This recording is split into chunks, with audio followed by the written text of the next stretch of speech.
തൃശൂർ പൂരത്തിന് പഴുതടച്ച തയ്യാറെടുപ്പുകളുമായി സർക്കാരും ദേവസ്വം ബോർഡും മന്ത്രിമാരുടെ നേതൃത്വത്തിൽ അവലോകന യോഗം ചേർന്നു. നാളെയാണ് തൃശൂർ പൂരം സാമ്പിൾ വെടിക്കെട്ട്. ജാതിമത സ്പർദ്ധ വളർത്തുന്ന പ്രവർത്തികൾ പാടില്ല എന്നും മന്ത്രി കൂട്ടിച്ചേർത്തു. പൂരം മുന്നൊരുക്കങ്ങൾ അവലോകനം നടത്തുന്നതിനായി ശനിയാഴ്ച വൈകിട്ടാണ് മന്ത്രിമാരുടെ നേതൃത്വത്തിൽ അവലോകന യോഗം ചേർന്നത്.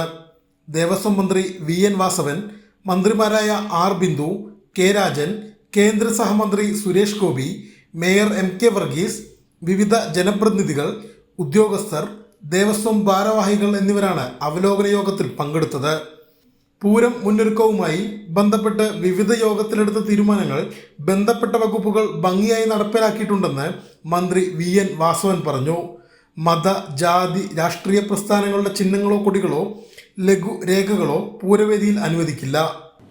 ഏതെങ്കിലും മതജാതി പ്രസ്ഥാനങ്ങളുടെ സിഗ്നലുകളോ സിംബലുകളോ ഫ്ലക്സുകളോ അല്ലെങ്കിൽ വിവിധങ്ങളോ ഒക്കെ പൂരവേദികളിൽ അവതരിപ്പിക്കുന്നുണ്ടായിക്കൂടാ.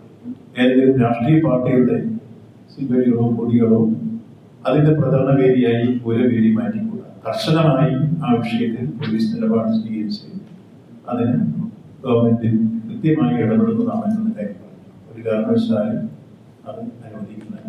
വെടിക്കെട്ട് കാണുന്നതിന് വേണ്ട എല്ലാ സുരക്ഷാ സംവിധാനങ്ങളും പോലീസ് നടപ്പിലാക്കുമെന്ന് മന്ത്രി K രാജൻ പറഞ്ഞു. രാത്രി പൂരം കടന്നുപോയതിനു ശേഷം മാത്രമേ പോലീസ് വെടിക്കെട്ടിനായുള്ള നിയന്ത്രണം കൊണ്ടുവരികയുള്ളൂ.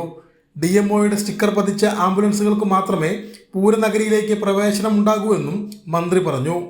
ഇത്തവണയും ടൂറിസ്റ്റുകൾക്ക് പൂരം ആസ്വദിക്കാൻ ഗാലറി ഒരുക്കിയിട്ടുണ്ടെന്നും അവലോകന യോഗത്തിന് ശേഷം മന്ത്രിമാർ പറഞ്ഞു.